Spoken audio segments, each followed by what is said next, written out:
You're listening to Ernestly Speaking, the only weekly podcast that covers friends, foes, and anything that goes.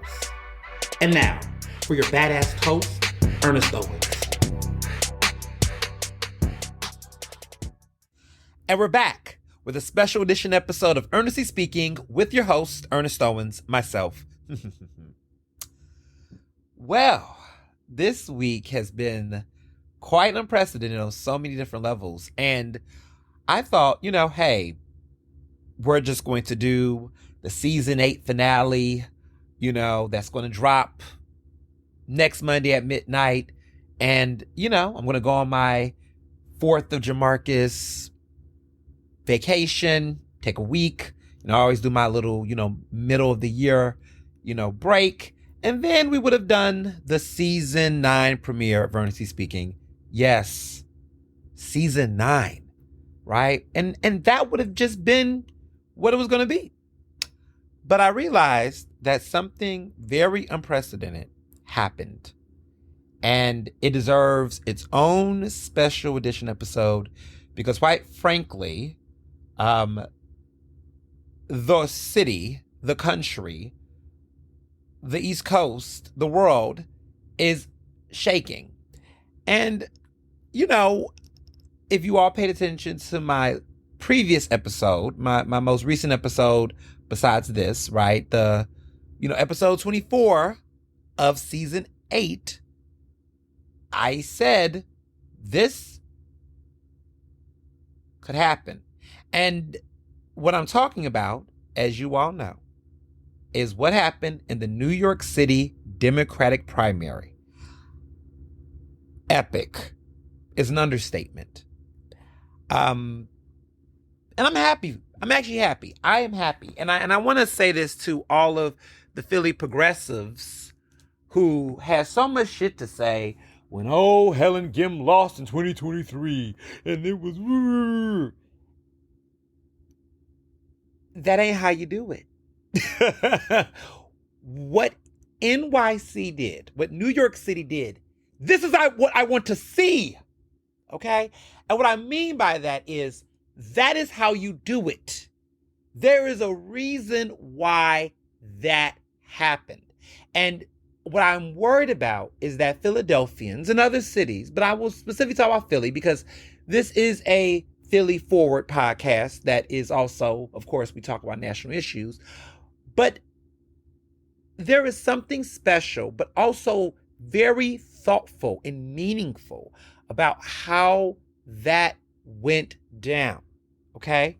And that I'm talking about is none other than what took place on Tuesday in New York City. Because what we witnessed, ladies and gentlemen, theys and thems, and everyone in between, is Zohran Mamdani. What Zohran Mamdani did, 33 years old. And you all know this already. I talked a lot about him. His mother is a famous filmmaker. He's Muslim. He's an immigrant. He's a Libra like I am. I am 6 days older than him. He is born on October 18th, 1991. I was born October 12th, 1991. And this 33-year-old Libra, Muslim, Democratic Socialist, progressive, based in Queens, new guy, okay? New York State Assemblyman from the 36th District. He's only been elected for a few years. He's been there since 2021. He is now, a member. He is now a member of an elite class of people who can say they have won the Democratic primary for New York City mayor. His predecessor, who's claimed that title, is a man named Eric Adams. New York City, Democrats in New York City went from Eric Adams, Eric Adams to Zohran Mamdani. I need y'all to take this in. They went for a centrist, moderate, cop-loving, old-head Democrat to a democratic socialist, millennial Muslim.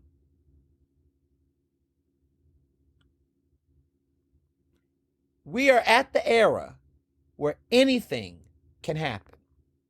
And not just for Republicans and GOP, but for anyone. This country is going to two extremes because I knew this was going to happen. And I really want to tell you all something. And I say this very, very positively, but I want to say that I am going to talk in depth, not here, but somewhere very, very soon. Stay tuned. About this, what we're witnessing in this country, because I have predicted this would happen. We are going on extremes on both sides. And it's a reaction to one side thinking they can eat it all. You know, we need to remember the laws of gravity, okay? What goes up must come down. And in politics, anytime it looks like one team is getting too much bite, there is always a tug and a pull one way and the other. So in this political tug and war, the far right was tugging so much that eventually the left is going to get their tug. And the far left got their tug on Tuesday. And this kind of reminds me, even though this is something astronomical, but if you remember in 2017 when Trump had won and, got elected, he was the president the first term, there was a rise in the squad. We saw AOC, we saw others begin to rise, right, through that resistance movement. We are now experiencing that now with Trump 2.0. There was going to be a massive tug. The tug came faster than I thought. I thought the tug was going to come during the midterms next year. Oh no, people tugging already. And this is what we saw, in the Biden era, where there was this weird return to a centrist moderate, the return to, this level of conservatism, anti-DEI, people were clapping back at council culture. And we started to see that. Now the wind is blowing in a different direction. And I'm here for it. I'm here for it because this is what I want to see. If you are a centrist moderate right now, if you are somebody, and I don't really like those terms, right? If you're somebody if you're a Democrat that's not standing on business, let's say that. Because a lot of people want to say they're terrified, they're frightened, it's the end of the world. Calm the fuck down. Because if it was not the end of the world when Trump got reelected, please spare me from your concerns about this man. Because it's a lot of veiled Islamophobia. There is a lot of really fucked up racist undertones to some of this rhetoric. I'm not saying that any candidate or any elected official is perfect. I'm not saying that Zohran is the most experienced, the best man in the world. No, I'm not saying that. Clearly, he's young. He's going, if he ends up winning, which again, he has not been elected mayor, but he has a strong chance of potentially being mayor, okay? Because who he might be up against is Eric Adams and possibly the man who he beat, and that is former Governor Andrew Cuomo. Now, this ass whooping and how epic it was, right? Zohran was 43%. Cuomo was roughly 36, 37%. There was a nice margin. And by the first ballot, Cuomo conceded. I thought the results, like many people, that we weren't going to find out these results until a week. So I didn't even know if by the time I did my season 8 finale that we would actually know for sure. But it was very clear that this guy was just taking it. And Brad Lander came in third, who, was more of he was progressive, but somebody that was, wasn't as bold as Zohran, but was somebody that, hey, there's a chance here. What happened? And I want to explain what happened in my mind, based on what I've read. I've talked to New Yorkers. I got a lot of friends in New York, because I'm one of the few Penn alum from my class that actually stayed in Philly and rocked with the boat, even though now they're coming back here because the rent's too high, but we'll get to how that connects to Zohran. So here's what happened, and here's how this connects to Philly, and I have thoughts. So for starters, the man to beat was Andrew Cuomo, who had a slew of sexual harassment allegations. You all know I wrote about it in my book, The Case for Council Culture. Had all types of corruption concerns. It's deeper than just the Me Too movement, y'all. Andrew Cuomo, when he left in disgrace, when he resigned in disgrace, there was all kind of concerns. Like, we have never forgot about them nursing homes during COVID. Like, this man had a lot of issues. Some of his policies. Cuomo was problematic on so many fronts, and he left in disgrace. Andrew Cuomo, trying to make the comeback he was trying to make, was that there was a philosophy that we're seeing here. And there was also a massive betrayal by the Democratic Party. That Andrew Cuomo thought that that the only way that you could defeat Trump is by modeling Trump. The thought was, if you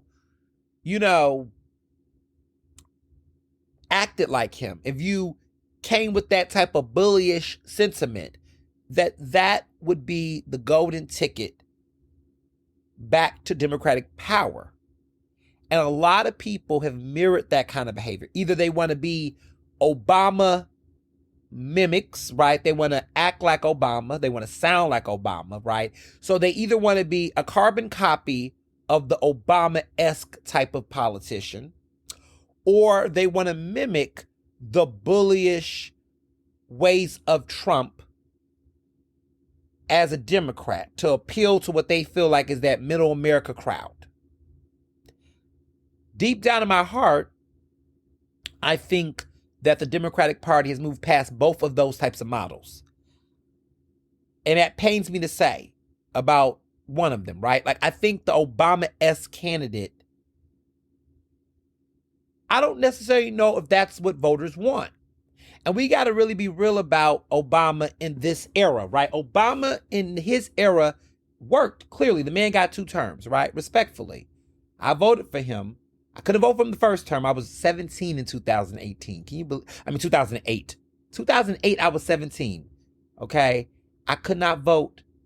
I could not vote for the first black president, the first term. But 2012, best believe I was old enough, I was able to do it. I was 21 years old, and that was the first time I voted in a presidential election. Ooh, wasn't that time? That was a time. Best vote ever, man. But that being said, we have seen a situation where this country, there was a massive backlash. And so when I hear certain communities act like people that look like me don't know what it's like to live in a state of fear, when I get backhanded, problematic, mind you, very tone deaf rhetoric that comes in my DMs, and people tell me, you don't know what it's like to live in fear or be worried right now. People in New York, people in communities in New York that are terrified. I'm like, do you know who the fuck I am? Like, do you know who you're talking to? Like, and wasn't, many of us have been living in a state of terror for quite some time. But I don't know. We'll get to that in a minute too. But in this moment that we're experiencing, right, Obama was a moment, right? And I think, respectfully, that ship has passed. I don't think the next Democrat that wins the White House is going to be a carbon copy of Obama. And what I mean by that is someone who is just giving messages of hope that is in this special space of making everybody happy, compromising on some aspects of liberal policies, being able to appeal to the middle of the ground white folks in a way that can change hearts and minds. That type of transformative leader in that way, I don't think is going to get us in 2028. The next person, right, is the wannabe Trump model, but what they would consider a liberal Trump, right? Centrist moderate that, I guess has some liberal views, barely, right? This person has a gay family member. They want to protect their marriage equality rights, but they don't care about trans people. They are willing to continue to fuck over the poorest of the poorest, but they're very business friendly, union friendly. They're not going to care about legalizing cannabis, even though they're open to it. They will concede on economic issues for conservatives. They'll keep some tax cuts. They'll compromise. They'll provide and protect some social services. Medicare will never be universal for them. Gender reaffirming will not be. DI, let's bring Juneteenth back, but we're not going to necessarily talk about reparations. That's off the table. They're going to,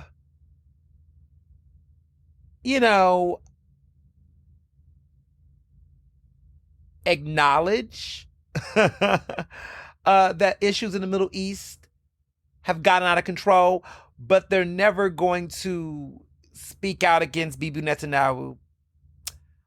That's where they are, right? That's the centrist. That centrist moderate person, right? That's Andrew Cuomo. They think that person, and not only that, they're going to have some dirt on their hands, and they're going to basically a younger Joe Biden. I'll say that. It will be, that's who people think can get reelected, is a younger Joe Biden. Like, the issue with Joe Biden to some folks was that it wasn't that Joe Biden wasn't Joe Biden. The issue was that Joe Biden was just too old. And so they want a young Joe Biden, which is basically a younger white man that has Joe Biden's types of interests and policies.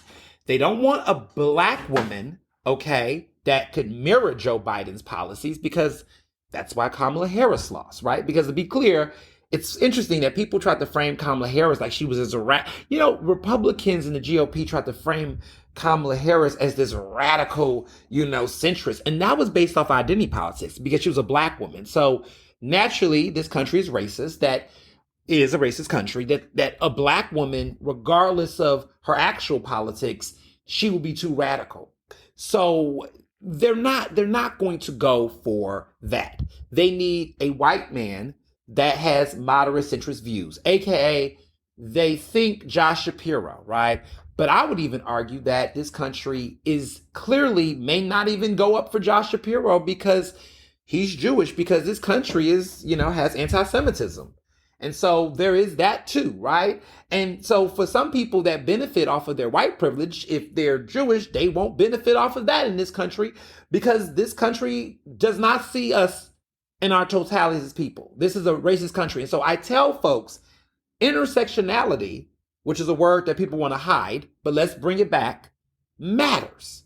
And there's some people that will do everything in their power to be racist, to be transphobic, to be anti-LGBTQ, and then it comes knocking on their door and they wake up and go, oh shit. And I'm seeing some patterns because some communities have taken compromises. And now we as a society and as a larger community don't get what we want because we take compromises on one issue that cuts us in another issue. And it comes to bite us in the ass. Because some of the same people that are having these conversations about Zohran, I'm looking at them and I'm going, but see, you compromised when you supported the Islamophobic in office. Oh, you thought that supporting the Islamophobe was going to help you on this issue, but then they won't elect you on the other issue. Oh, so they say we'll support you because we support Israel, but then they'll go, well, I don't want a Jewish person in higher an office. So the same Republicans that some centrist Democrats supported on certain foreign policy issues turned around and told them, oh, actually, I'm going to support this issue, but I don't care about everything else. Oh, but the anti-Semitism, though. So we're in a very interesting, weird space. Because I heard in New York, and I have some Jewish friends in New York that actually supported Zohran and Bill Lander. Brad Lander.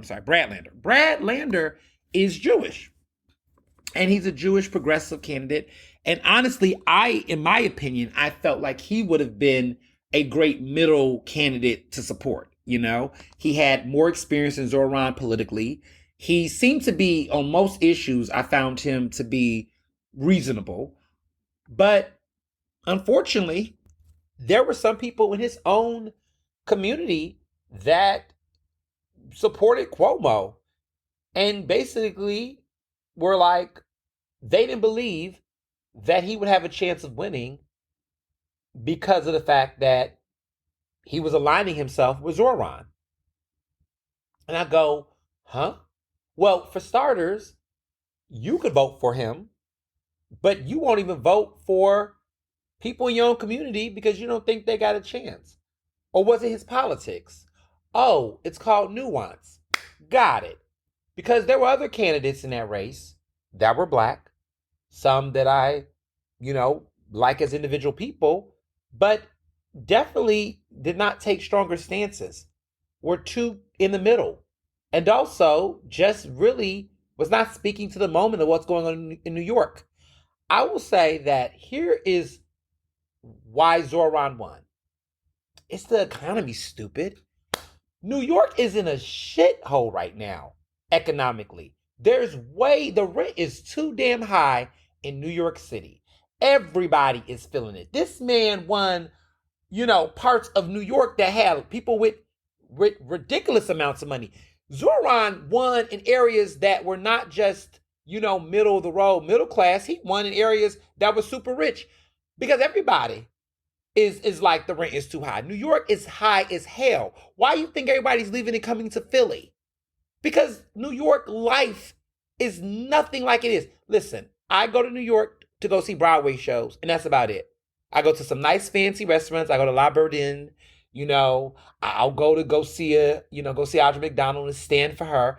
But I don't really go to New York like that because I'm not impressed. I'm not impressed. And I also hear my friends who live there, they're all coming back to Philly. One of my good friends has been in New York since she graduated from college. And after 10 years, she's coming back to Philly because the rent is too damn high. And so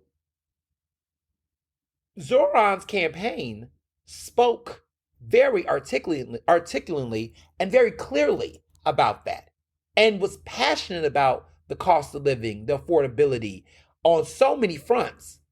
And so many of you all that talked about the cost of eggs and why Trump won, this is how Zohran won. He spoke about economics. He spoke about it in a way that was real. And also his campaign, the economics of his campaign and how he ran it was not coming from crazy, mega problematic donors. I mean, did y'all want to talk about who Cuomo got money from, who Cuomo's donors were? Everybody want to talk about this, that, and throw, make all these conflations and make all these very inflammatory allegations. But let's be clear. Cuomo was in bed with some Trump donors, right? Mega Trump donors that purposely supported him because they were invested in trying to stop progress in New York City that was going to move the city further left. That's why Eric Adams won. That was when you look at everybody in that race the last time, right? Eric Adams was more in that terrain, right? He was a cop-loving, straight black man. Okay? That was a cop. And also had his allegations of sexual misconduct in his past, allegedly. But they took that, right? They went past that. They gave it a chance. It was what it was. And look what happened. Look what happened. Look what happened. And so here we are, 4 years later. Eric Adams was a sham, a total sham, a total disappointment. I mean, look, there's fucking the city over and there's fucking the city over. And he did the latter. I mean, New York is a mess for no reason. No reason. He a total sellout. And all those people who endorsed him and backed him and, said, look, we need some law and order and blah, blah, blah. How's that doing for New York City? He did all the talking points. He played it up for the conservatives and he won, and he was a total disaster. I mean, the man faced indictments. He got in bed with Trump to beat the case and everything. He compromised. He's anti-immigrant. He played into mega tropes. He turned New York City into something. And guess what? New York City, even though it still went to Kamala during the presidential race, New York City saw an upswing of Trump voters and has gotten more and more red. So when you get to that level where the moderate Democrat is no longer working, so much that Eric Adams is running as an independent. He's no longer even running for the Democratic Party, right? We saw this with John Fetterman. These people go so far to the right that they lose their identity, to the point that we're now speculating that Fetterman might not even stay as a Democrat if he runs for re-election, allegedly. He might move as a Republican candidate, right? So these people sell their souls. The Joe Manchin effect, right? They sell their souls.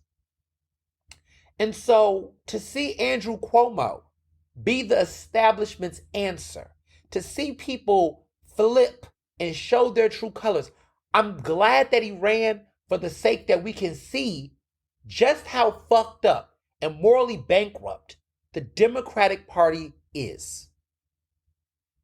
Because we have called Trump out on his numerous allegations of sexual harassment.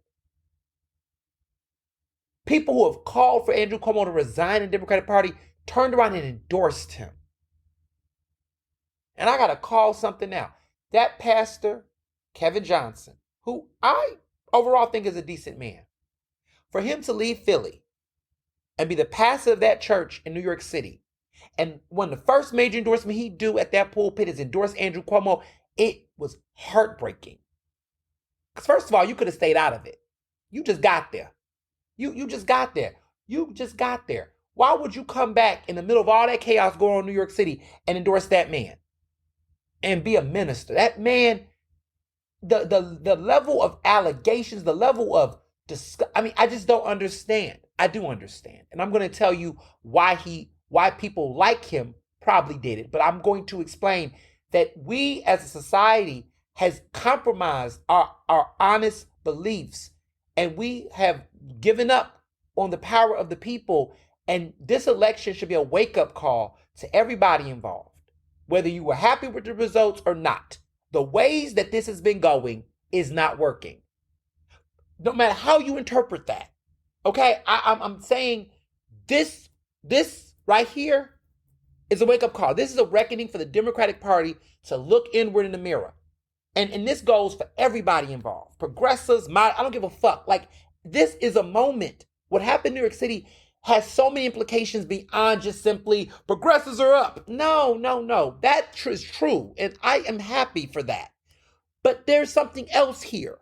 Because this is laying the foundation for how we get to the midterms and 2028. And there's some real conversations. Because I'm not saying that every progressive that's running that everybody should get. I'm not saying that, because there are some that are clearly not qualified and not good for the job, and we got to be honest. But I am also saying that for you smart, decent, reasonable Democrats, and it's not that many of you, you may not identify as a radical, far lefty, or whatever the fuck they call it, but you know you're not a centrist, but you've been hanging out with centrist moderates that are weak and corny. It's time for you to step up and be the voice of reason in some of these elections. Because if you don't, people will get desperate. And I'm seeing that. There is a desperation in the Democratic Party, because you have to ask yourself, how did we go this far? We got this far because no one is getting any results. How do you go to Trump if you're in a Republican Party? Because Republicans that were, quote unquote, we're seeing the same parallel happen in this party. We're seeing it happen within the Democratic Party. Because we have for so long have accepted the status quo. And our own, don't keep pointing. See, that's the problem with a lot of these moderate Democrats. They have been, pointing at Trump and fear-mongering. The fear-mongering has to fucking stop right now. Across the board. The fear-mongering is not working. You're going to have to do something else. And I'm not just talking about electoral politics. I'm talking about various issues. The fear-mongering is not working. Because the people you're fear-mongering to are living in a state of fucking fear for other issues and other reasons. So for you to come to them and tell them you're in a state of fear, they say, no shit, Sherlock, so am I. It's not working. The oogie boogie Trump is not working. We got to do something different, Democrats. Everybody got to do something different. The Islamophobia has to stop. This anti-Semitism has to stop. Nobody's winning in this war right now. Everybody's dying. No one. None of this is bringing the hostages home. None of this is helping provide electricity and water for innocent Palestinian families. None of it is stopping Hamas. None of this is stopping Bibi Netanyahu. None of this behavior is getting anyone what they want. No one. Nothing. None of this is getting Democrats what they want. None of this is getting Republicans. The MAGA people ain't even happy right now. They don't even like Trump right now. My cousin Candace Owens, and I'm jokingly saying cousin, but we'll talk about that one day. We won't talk about it right now. But cousin Candace out here, she's embarrassed to support Trump. Okay? Democrats embarrassing me. Clyburn ruining his legacy. Jim Clyburn, South Carolina, the man who many say got Biden elected because of that South Carolina primary in 2020. James Clyburn, who is a respected statesman, his legacy is being eroded right now because of the way in which he is moving. And it is sad to see. It is sad to see. It was the economy that I think largely played a role in this. The economic factors played a role in this. It was not in all this bullshit you're hearing from everybody on the internet. Shut up. It was the economy. People are sick and tired. The rent is too damn high in New York City. And he spoke to that.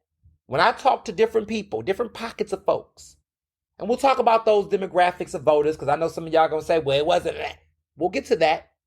But young people, Black, white, Latino, young people, that 25, that age 25, that Gen Z, early voter, new voter, that younger millennial, my age base, I'm 33, because he's 33. Our age group in New York, they were the ones who got a strong political voting pool. In a ranked choice voting, you don't have to get, one community can't get you the votes. You got to get certain pockets of different people. When we talk about Donald Trump, right, I know, again, Black and Latino voters did not overwhelmingly vote for Donald Trump. The Jewish voters did not overwhelmingly vote for Donald Trump. But what Donald Trump did do is that he snatched a nice little pocket, little piece of each of those communities.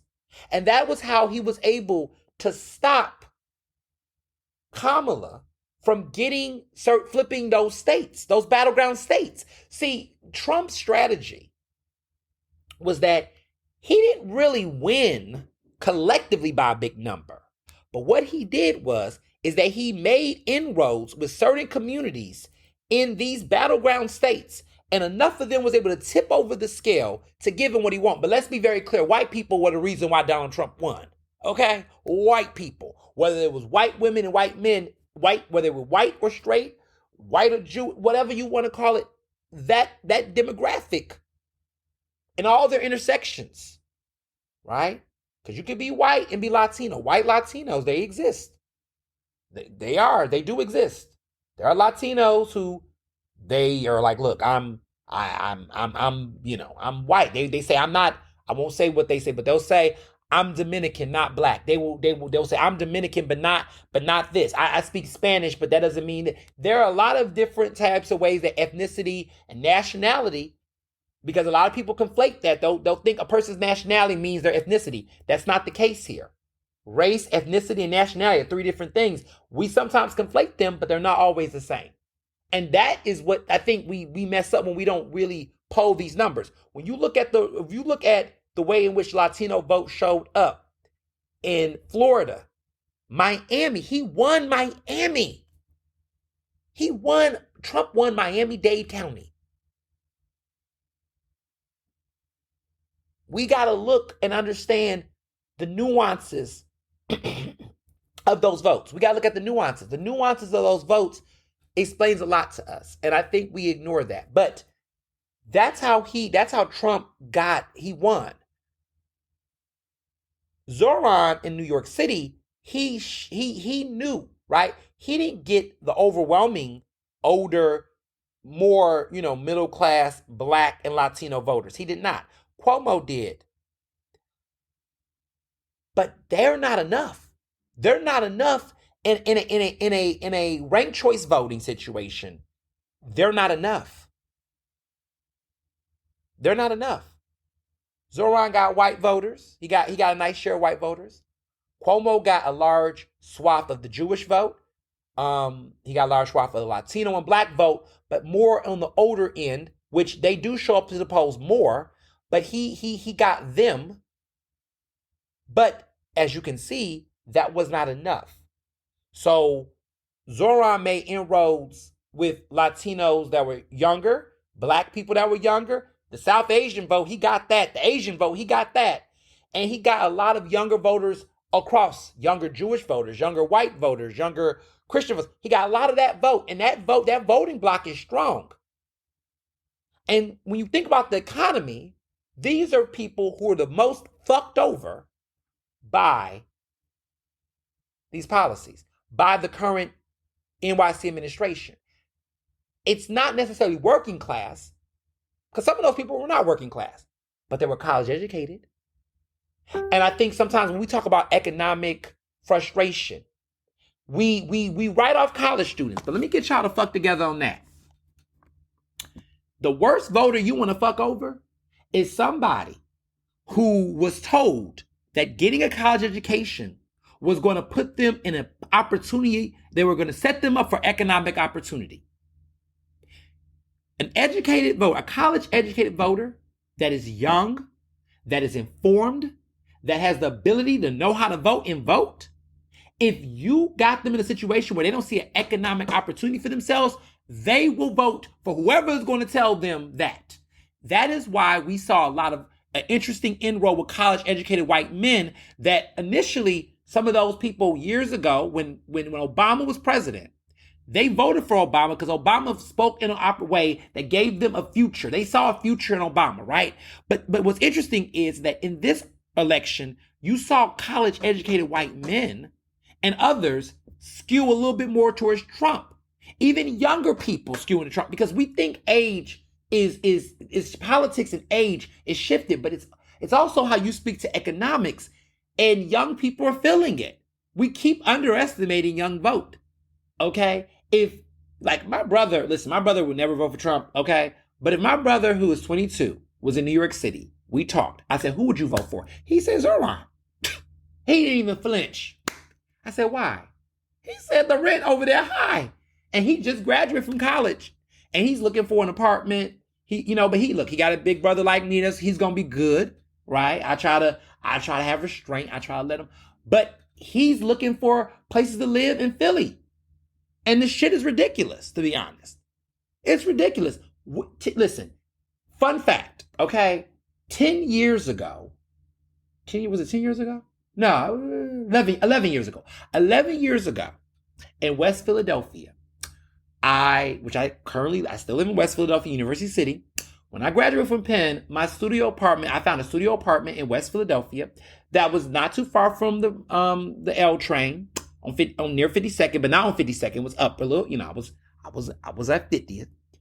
But the rent for that studio apartment was $450 a month. $450 a month.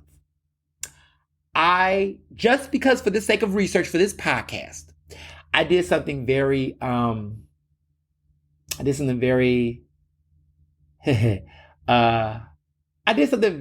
interesting.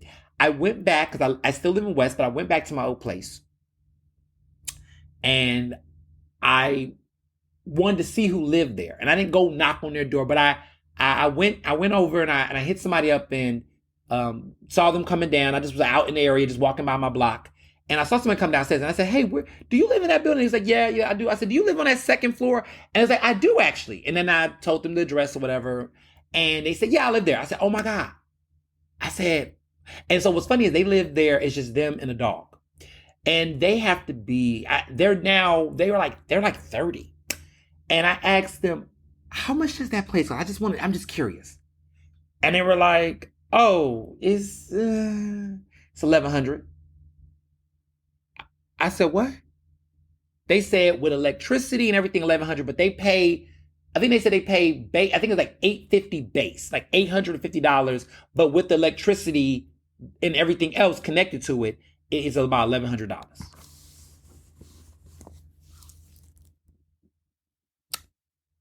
A studio that I once paid $450 a month for is now $850.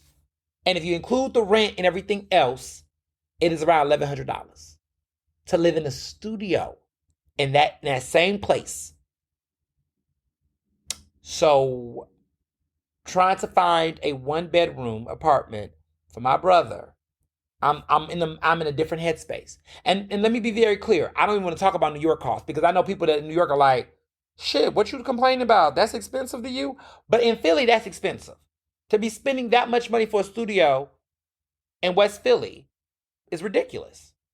In that area, I'm not going to get into the details there, but in that area, for those who know, that is ridiculous. That is highway robbery to be spending that much money for that.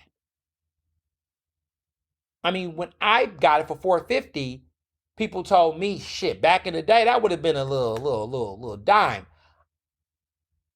The world was different. And so I'm thinking about these college kids. My brother graduated from Temple, got a degree in criminal justice, minor in psychology, smart kid, great grades. He's working now he's working for a state rep. How do you convince somebody to vote for Andrew Cuomo? How do you convince that kid to vote for Andrew Cuomo? How do you convince that kid to vote for somebody who is not running on a platform that's speaking to them in that way?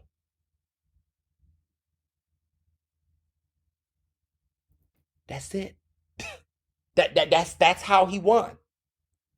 Because I talked to all my friends down there. They said that spoke to them. Since y'all want to talk about Trump, this and X, well, you want to hear something, you little moderates, you little centrists? That's how that Democratic Socialist won. Because he spoke to them in ways that were compelling, that felt sincere, and he looks like them. They have friends who look like him. He's relatable. Like, he's my age. He knows. And so that relatability of him resonated to women who might say, that's my son running. That's my big brother running. That's my college classmate running. There's a resonance that he has. When you look at his campaign videos, some of the best local election campaign material I've seen. I know Jewish people in Philadelphia that's working on his campaign, actually. I know some folks from Philly that's working on that campaign. Because he's speaking about something. Some of them worked on Helen Gim's campaign. We're going to talk about that too. But this guy just he's got a coolness that is undeniable. And if you want to talk about all this other shit, you gotta if we're going to confront the fire, you gotta know how it works. That's what I tell people all the time. When I look at Trump and I look at Trump, look, I understand how Trump won. If you just go, I don't get how he won, he's so evil. No. This country is a capitalist, racist country. So a white billionaire that's talking about locking folks up and throwing away the key, yeah, that's appealing to a lot of people in this country. But this is also a country, in some parts, that votes for underdogs, that votes for people that are different, that votes for people that looks like the American dream that they want to see for their kids. And so that's the side of two countries. This is a country that will vote for Barack Obama, and this is a country that will vote for Donald Trump. And both of these people got elected 2 terms. That is the kind of country we live in. It's so I want to be very clear. This is a country that can allow a black queer man like me, who came from a working family, working class background, to go full ride to an Ivy League school, make a city like Philadelphia their home, and get to talk shit like this, and live across the street from a place that they paid $450 a month from, and now they live in a brand new building in the same neighborhood. There is a country in America that looks like that too. See, that's called nuance. Y'all don't have that anymore. We have become a country that don't understand how, yes, things can be fucked up, but we can also see how it can still be hopeful. I don't know what the American dream is. I don't even know what that American thing is. Whatever we think it is, in many ways, I live in that realm in spite of the fuckery. And there's a universe in which Zohran is having that moment right now. And so there is a cultural zeitgeist in our voting pedagogy, right? As voters, like we live in a universe where we want to see history. We want to see magic. We still have that. And then we live in a country that's very scary, where people get very afraid. And let me be very clear that that's not just fear to go vote for Trump, but it's fear to actually accept and embrace the change. This is a city where your mayor in 2008, Mayor Nutter, who, quite frankly, Nutter, me and Nutter cool, no beef. We've had our disagreements though, okay? I didn't forget about that stop and frisk, but we cool now. Nutter endorsed Hillary Clinton. When Barack Obama was running for president.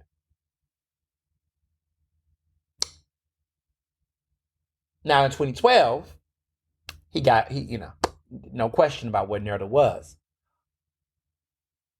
But why does that happen? Nutter was a kid from Winfield that went to Wharton School of Business at the University of Pennsylvania and became the 3rd black person elected to mayor of Philadelphia, a major American city. He became the 3rd black man to do it, following Wilson Goode and John Street. Why would he do that? Why would Claiborne, who Southern black man, went through Jim Crow racism, understood segregation, knows that shit very well. Why would he want to give a second chance to a pompous white man who's been accused of abusing his power, has been accused of sexual harassment, and is closer to Trump than he is to Obama. Why would someone like him do that? I'll tell you why. Because to the detriment, sometimes in communities of color, and even in minority communities that are not of color, but of some religious belief, there is always a level of pragmatism that can hurt us. Pragmatism in Black voters and voters of color, older ones, mind you, is sometimes our biggest asset, but sometimes our biggest pain in the ass. I get it. I don't agree, but I understand it. And for those who are trying to understand why certain groups in our community voted for Cuomo, it's because of fear. Because the fear lives with us. Listen, I'm going to say something that I wrote about, but people may have forgotten. It was 5 years ago. But in 2020, during the primaries, I did not vote for Joe Biden in the primaries in 2020. Some of you progressives in Philly might have fucking forgot because y'all just think I'm just somebody. Listen, let me be quiet. We'll get that. I got something for that ass in a minute. But I didn't vote for Biden because I was tired. Trump, the pandemic, the racial uprisings, everything. I just was like, why? Why are we doing this again? I voted for Bernie Sanders. And that's on record. That's on record. You can go find an article. I talked about Biden's history of racism and his racist comments. I talked about just how I felt like it was not exciting. I wasn't excited. I just was like, ugh, if we can get something different, let's do it. And so I voted for Bernie Sanders. I did. 2016, I did not. I did not. I didn't. Hillary had a little bit more flair and more excitement than Joe Biden did, child. So, and she was a woman, and I just was like, different time. I'm still listening to, I can't listen to Fight Song as much anymore, but Fight Song still plays in my ear sometimes. I'd be like, man, what a moment, right? I get it. But I was not excited about Biden. When Biden did win the primary, of course I voted for him. I said, well, fuck it. Here we are. Logic told me in both of those cases that it was going to take a white man to beat Donald Trump. Deep in my soul, I always felt that the only person that could defeat Donald Trump was a white man. What's interesting is that once Biden got in office, he, the trade-off was we got a black woman as vice president. So I said, okay, you know what? At least there's some sense of progress. When Kamala accepted the Democratic nomination, I was excited. But deep down in my heart, I just felt like there was a gut in me. I said, this feels like 2016 all over again. And I said that on my podcast. If y'all remember last year, I was optimistic. I wanted her to win because I didn't want Trump to win, hell. But there was something in my gut that was saying, this feels like 2016 all over again. And what it boiled down to is that this is a racist, sexist country. And I just was like, I don't know, y'all. I just was like, look, Biden is definitely checked out, but damn it, I don't know. And so when people were trying to figure out why Obama was, let's talk about why some people were a little hesitant, because Black voters, we are pragmatic. We're strategic voters. And sometimes we don't have the optimism because we've seen what history has done to us.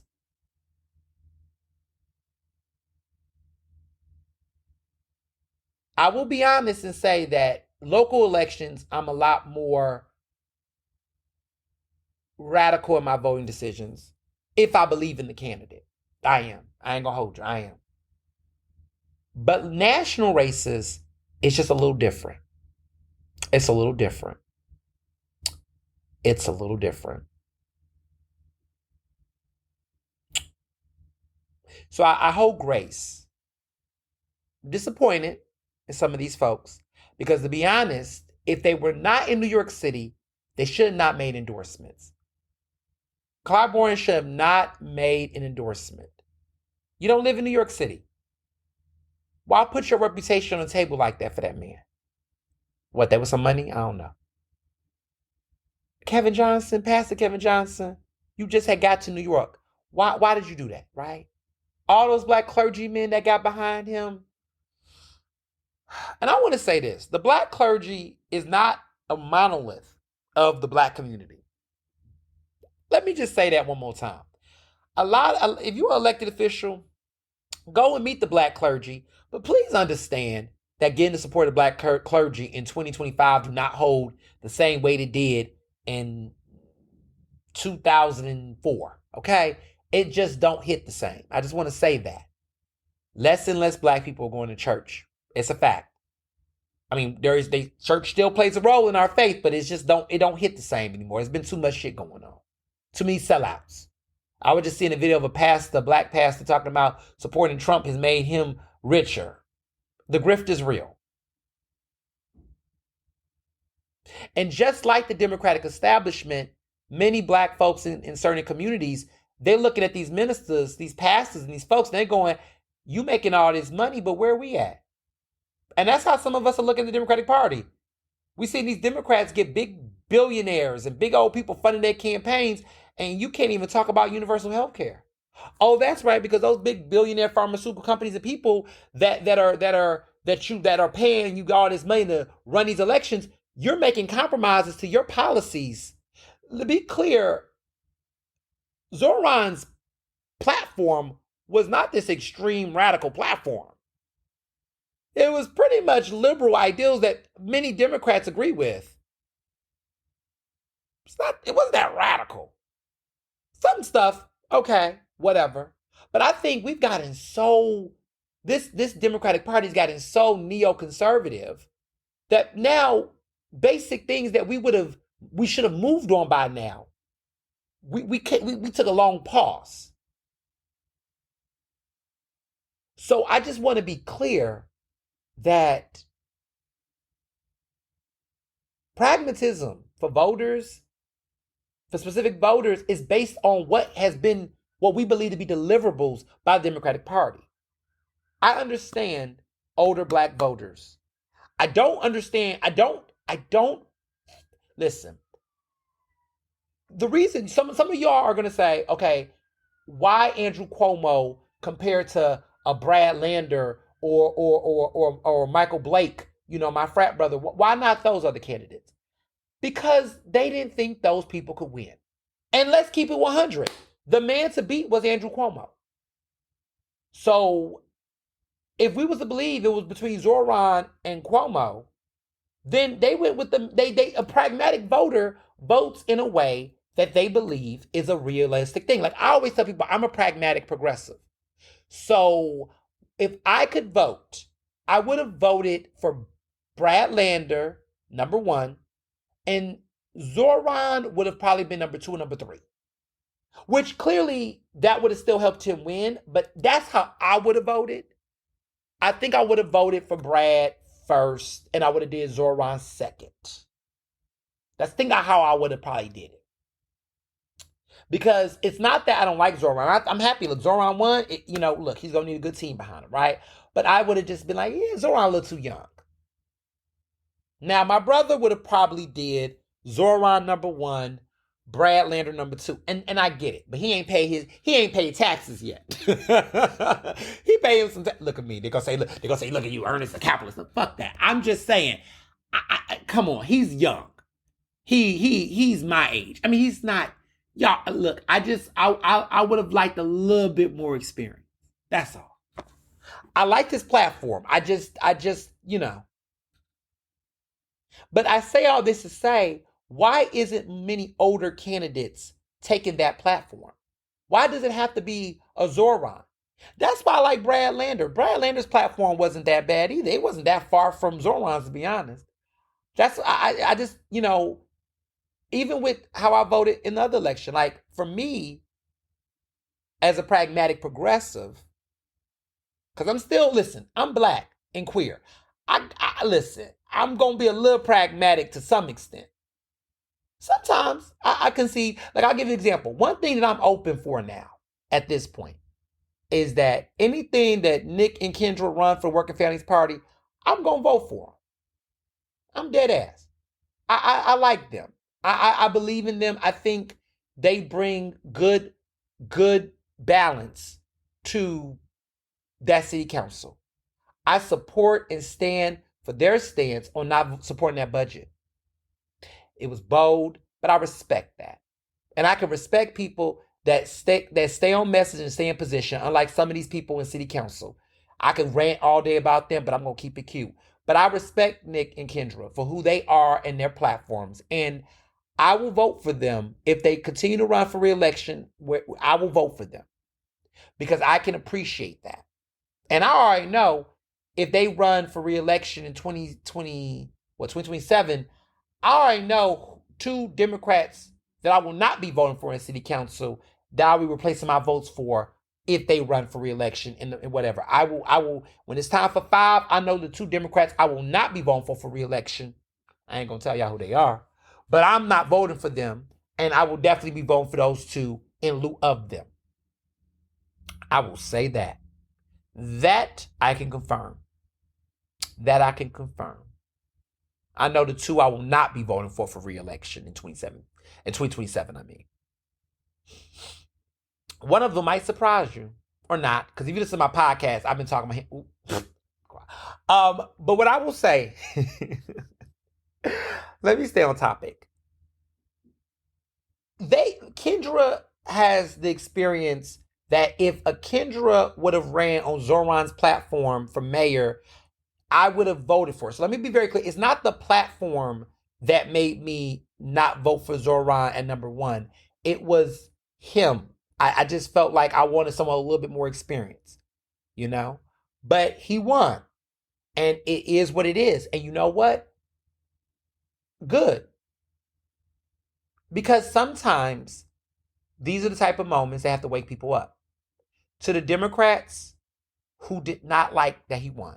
And I'm fine with him winning. But to those who did not, let's talk about it. How about y'all do not actually run someone like Andrew Cuomo? Let's start there. Andrew Cuomo was a no-brainer for a lot of people. Okay? You cannot align yourself with someone like that and think you can win young voters and other people over. In 2025, absolutely not. Some of y'all thought that because Trump did it, y'all could do it over here in the Democratic Party. The fuck you cannot. Not in New York City. So that is something that you all need to reflect. Some of y'all need to look over yourselves and say, listen, if you did not want him, who did you want? You could have put some other people up. Shit. I think some other people would have had a better shot than him. You could have got behind another Democrat in that race. I liked Adrienne. I think Adrienne, she was interesting. She was, a black woman. Why not? You know what I'm saying? Why not? I think some people would prefer her. So let me be quiet. I liked her. I liked her. Adrienne Adams, I liked her. I liked Adrienne Adams. I liked her. She was decent. I think she would have been somebody that y'all should have propped up and hyped up.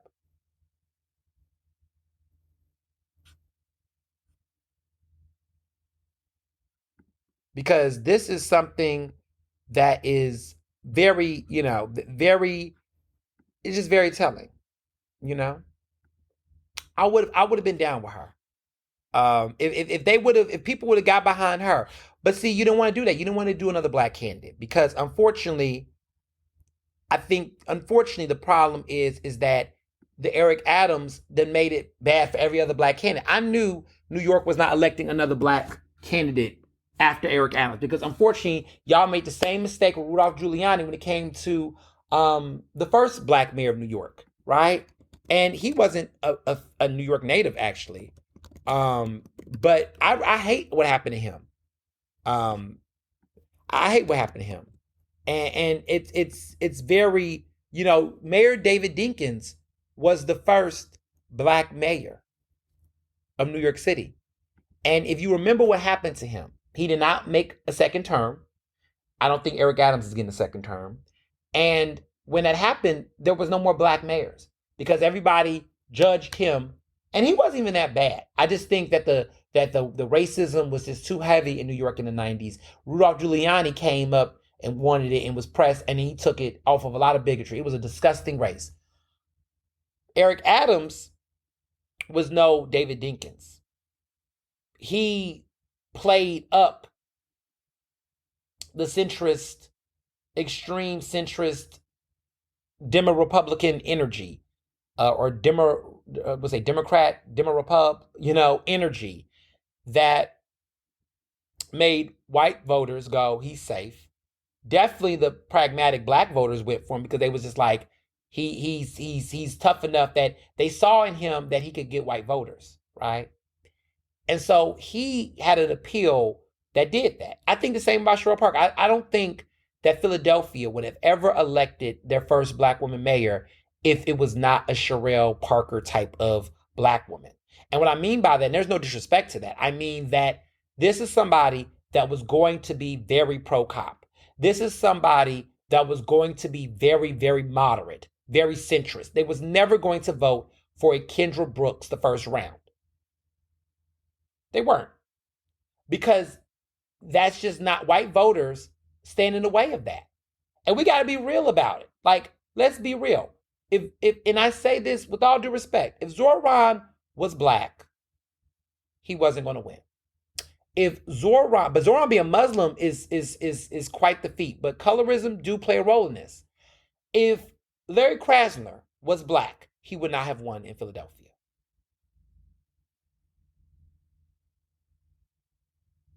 If Larry Krasner was black, he would have not won when he first ran.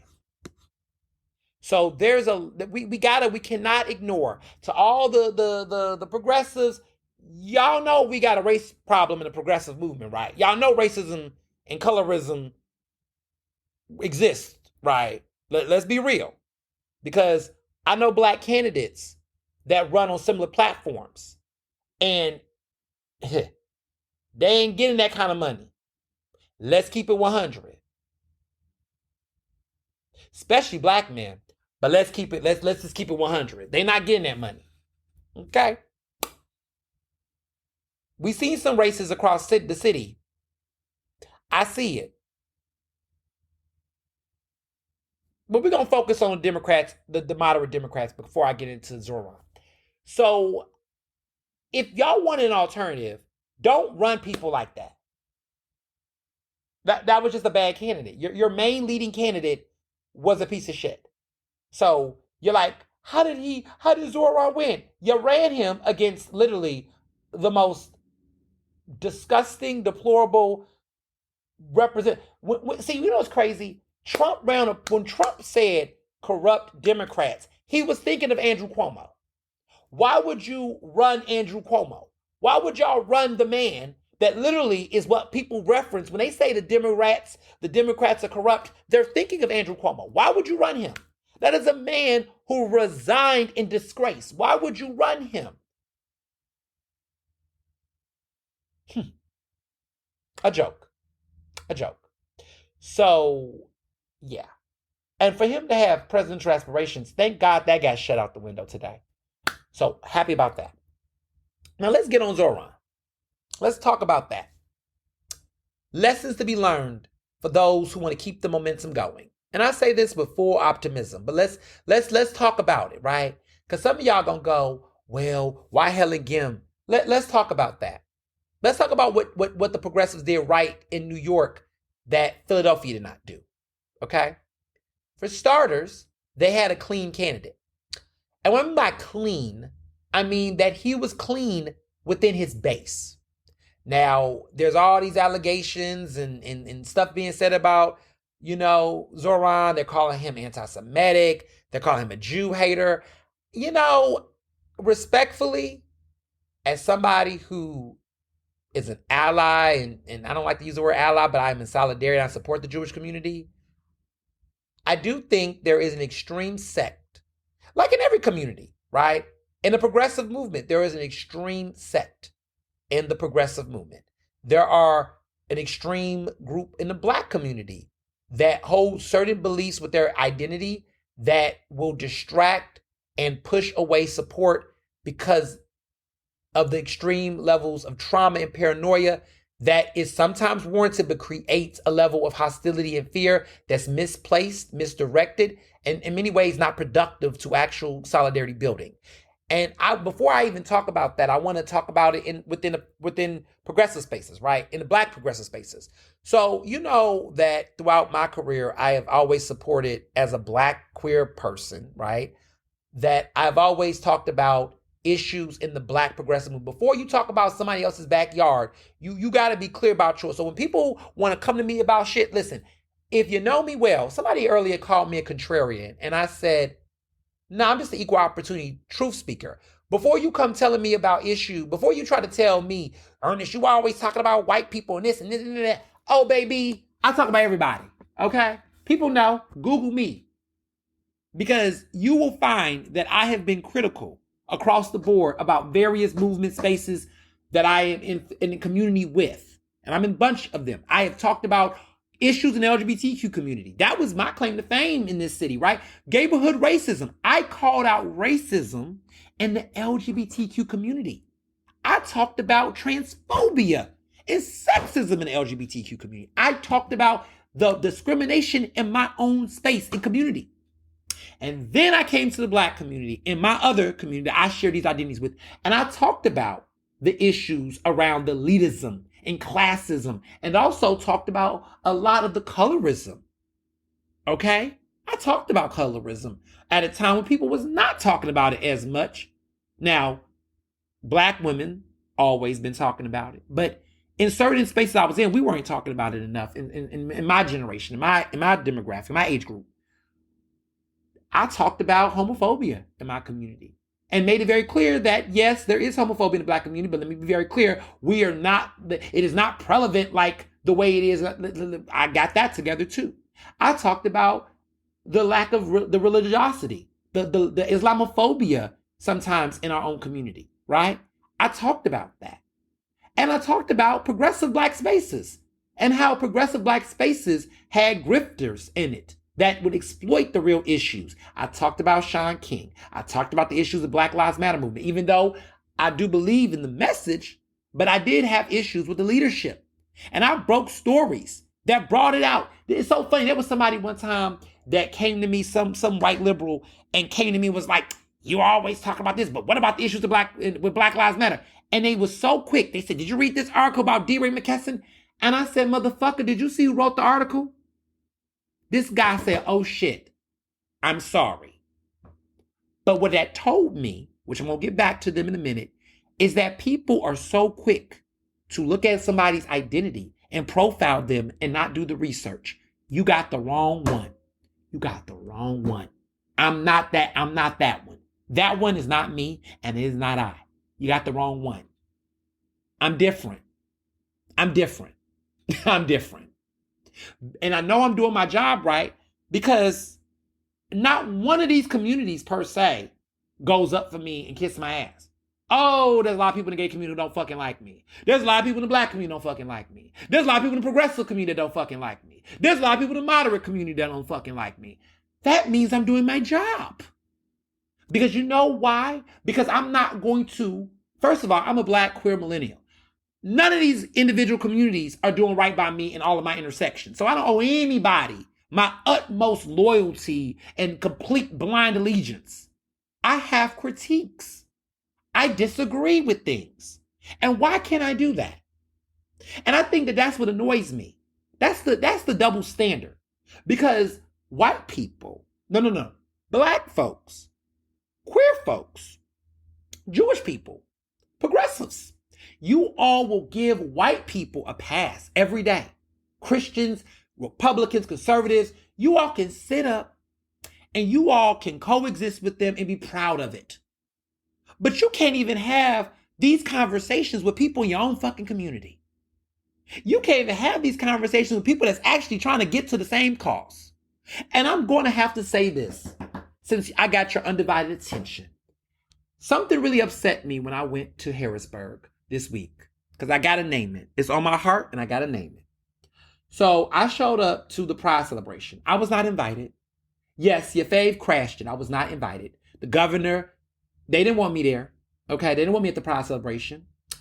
And they also did not invite a group that I respect called the Pennsylvania Youth Congress. My good friend, Jason Lando Goodman, is a big, long advocate. He went to Penn. We went to college together. We've known each other for over 10 years. He's a big advocate for LGBTQ issues. He's white, he's Jewish, he's queer, and he's a big advocate for trans issues and trans youth. That's what he's been big on recently for non-binary youth.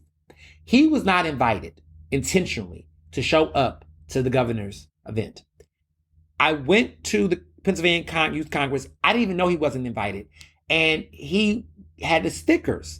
And he was like, oh, I know you, he was like, kind of like, oh, I know some people may not wear this sticker when they go in there because it's our logo and it's going to be this.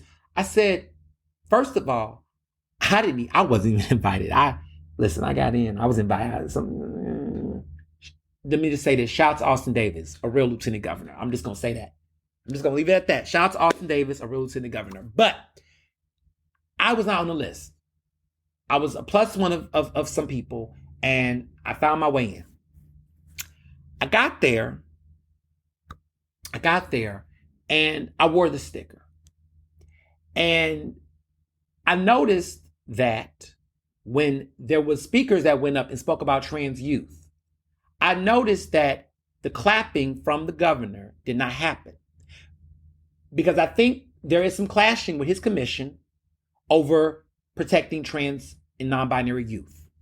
And so he is politically opted out on any expressions that specifically names and talks about trans youth.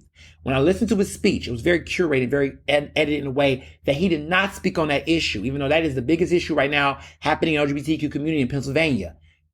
And I thought to myself, you can sit up all day, Josh Shapiro, Governor Shapiro, and you can talk about how you can work across the aisle with Republicans and break bread, but you're excluding progressives and liberals and Democrats within your own party, within your own space, because you don't agree with them on an issue. And that is when I realized we are going in the wrong fucking direction. That we cannot be able to come together and be in a space. And so when I see Black spaces, when I see LGBTQ spaces, exclude Black queer voices like mine, exclude different voices like Jason, Goodman Landau. When I see people do that, I say, we are our own worst enemies sometimes. Sometimes we're our own worst. We're not always our worst because white supremacy is the worst, but we are part of the problem. And so when I look at certain issues, the infighting that takes place,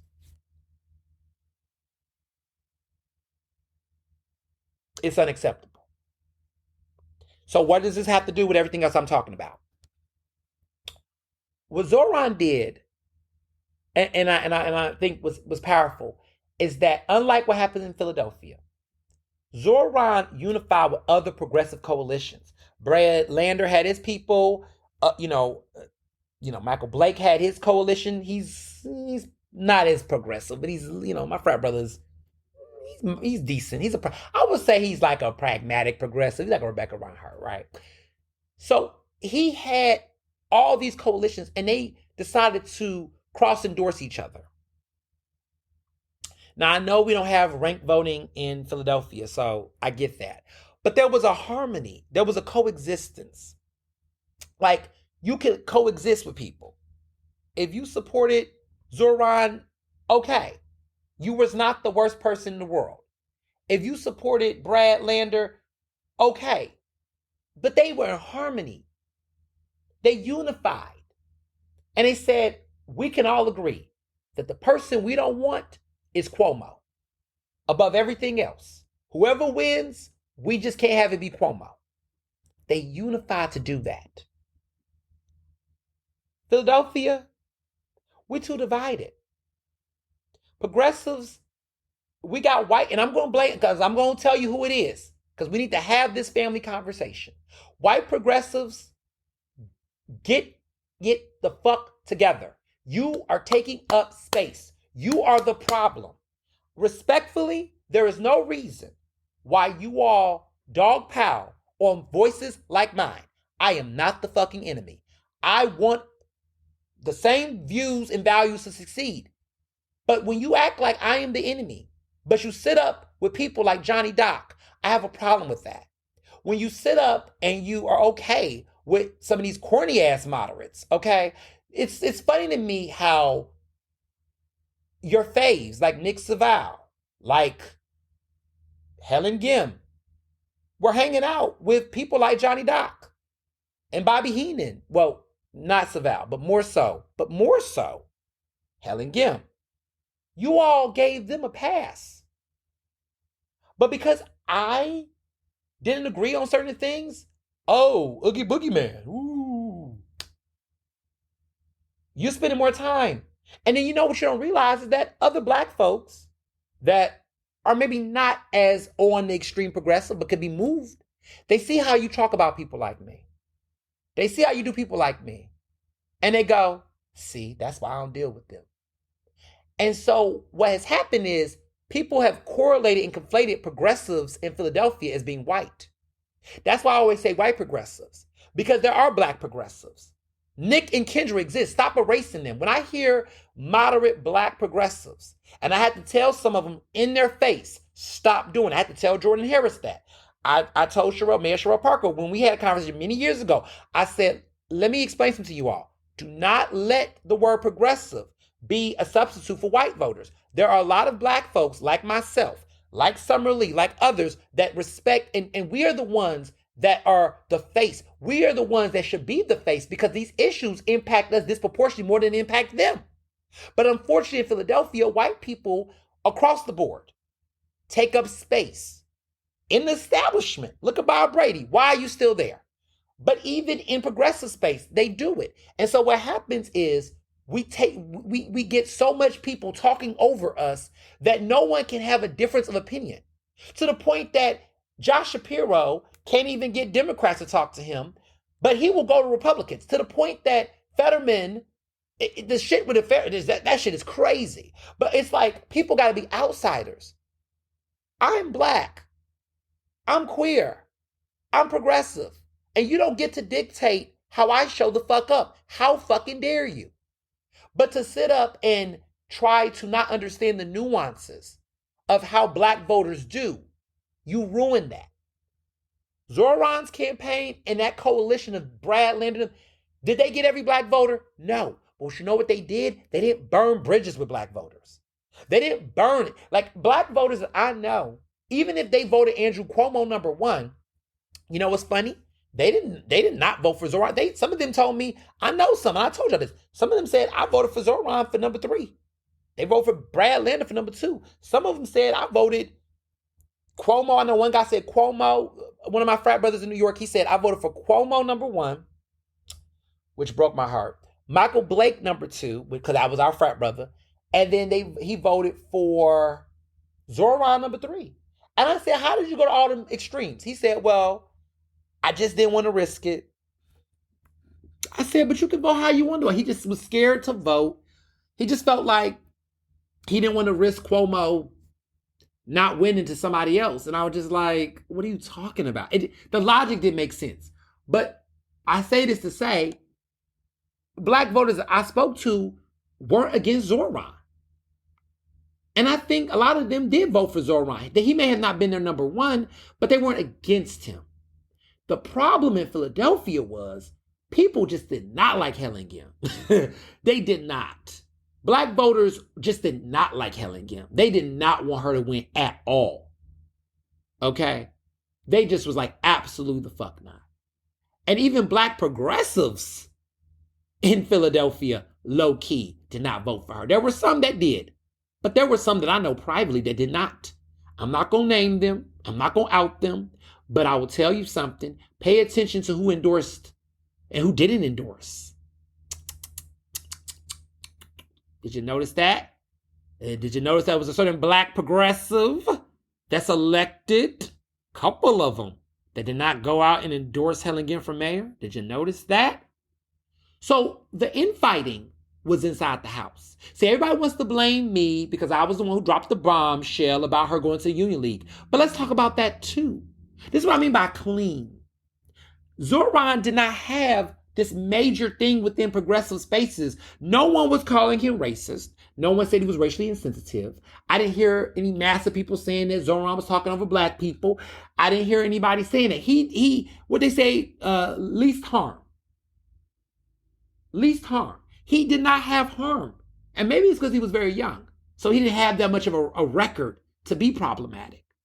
That also helps, right? Because Cuomo been in the game for a long time, so Cuomo had all types of shit against him. But Zohran was a new baby. You know, he was new, so he didn't have that many. He could have done too much damage. But if you look at Helen Ginn, she had been in office for about 8 years. She had burned some bridges, and she didn't repair them. And she did a major faux pas in the mayor's race. Her major faux pas was that she went to the Union League. And people thought that was not a big deal. Well, if you're white, you didn't think it was. But every black person I fucking knew was like, yeah, she fucked up. And this is a city with a large black population. White progressives, I was like, what? Are you crazy? But they didn't listen. And there was an alternative. Rebecca Reinhardt was the alternative. Why didn't we, as a progressive vote, say, Helen, I know this wasn't going to happen, but in a perfect fantasy world, we could have said, Helen, you fucked up severely. And I need you to drop out this race and endorse Rebecca Reinhardt. I know that you didn't think this was going to happen to play like this, but you're not going to get that black vote. And this is not a ranked choice. This is it. You all will split that fucking vote, and we will have somebody that we all do not want. Now, I'm not talking for myself. But I know amongst progressives, Sherelle Parker was not on any of their lists. But here's the problem. You all split that vote. In a proper way, based on what I see with New York, when Brad Lander cross-endorsed Zohran, even though he didn't admit it, Brad was realizing that momentum was picking up for Zohran. And if he did not do it, if he did not cross-endorse, Cuomo might have won. My frat brother, Michael Blake, was like, look, he knew. Because here's the thing. If you got a bunch of candidates placing one singular candidate at number 2 or 1, then that means they're basically giving enough momentum to push this person to the top. The only person that was cross-endorsing with everybody was Zohran. Zohran basically set himself up to win. If you got that many number 2s and a bunch of number 1s, shit, you it. That was it. That was their way of silently saying, hey, I can't surrender, but you know what? I'm telling you all, if I don't win, please let it be him. That's important. What would it have looked like if Helen Ginn would have said, for those who don't vote for me, whatever you do, vote for Rebecca Reinhardt. Or if Rebecca would have said the same. But what if, and it's another one, what if progressives that supported Helen Ginn did not attack people who supported Rebecca Reinhardt? What if they just focused on the candidate that they actually not want to win.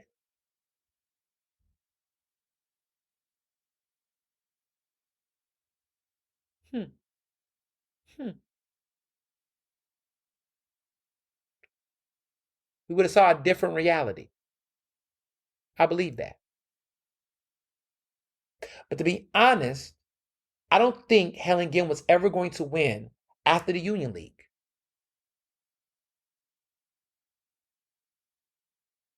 I don't see a pathway. If she would have dropped out, Rebecca would have won. Rebecca would have won. Because I know people who were in the progressive space that was rooting for Helen. And the moment Helen did that, they all went to Rebecca. It just wasn't enough of them to go to Rebecca. And so they split the fucking vote. That's what happened. They'll never admit it. Their egos, they will never believe it. But she was not second place. If it was really the race, if Helen was the one to beat, Helen would have been second place. That was not her race. She didn't have it in her.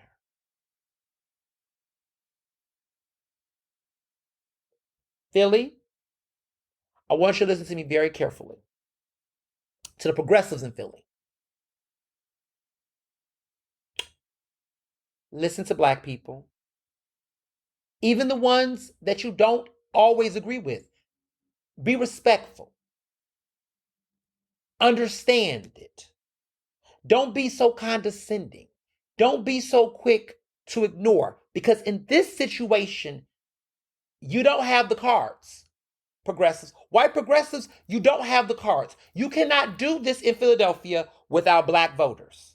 And that's what y'all thought y'all could do. Y'all thought that you can talk down and ignore. You thought maybe if we just get the black ones we like. Let's just get the ones that are formerly incarcerated, that love us, that support everything. Let's get the ones that like Krasner, and if we get them, we'll win.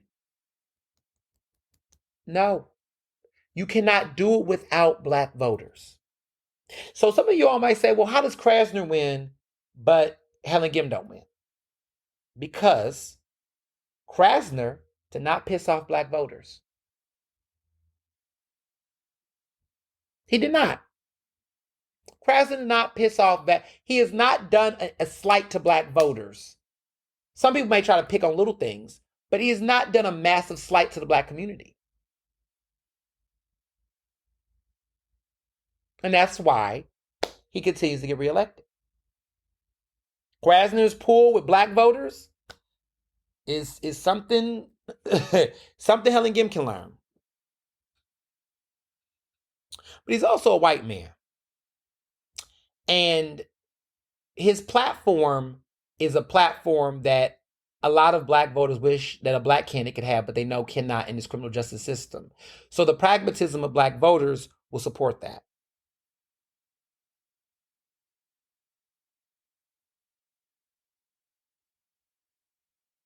Plus, running for DA and running for mayor are two different things as well. I can name that as well. It is. Folks that will vote for Krasner for DA would not vote for him for mayor. I know that for a fact too. They say I don't mind him being over there. They say I don't mind him being over there. So there's a different conversation.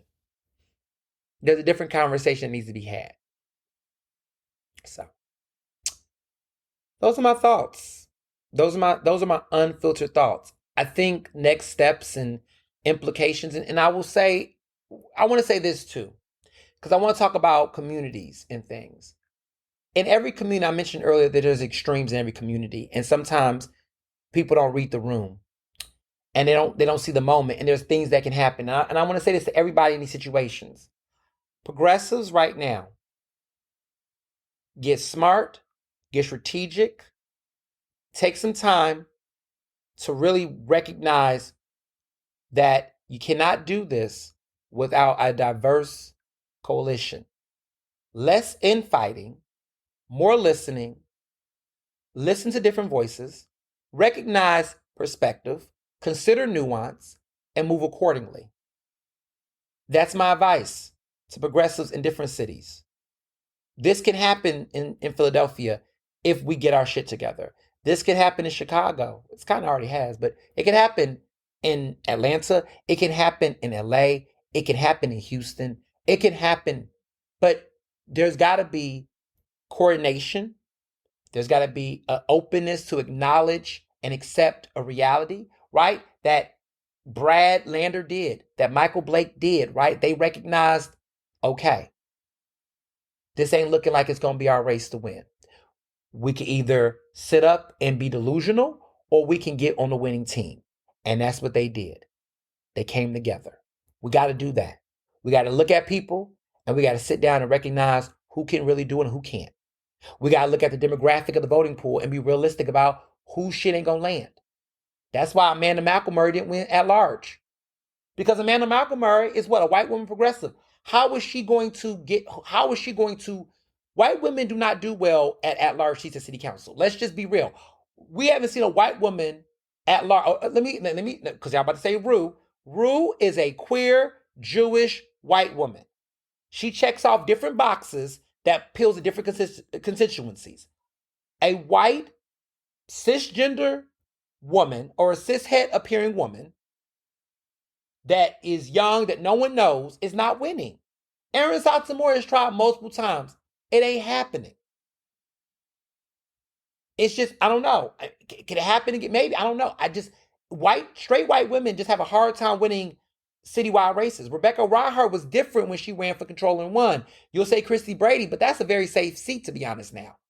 But when you get to that at large, it's hard. You notice that we don't see that many white straight women in city council? Have y'all noticed that?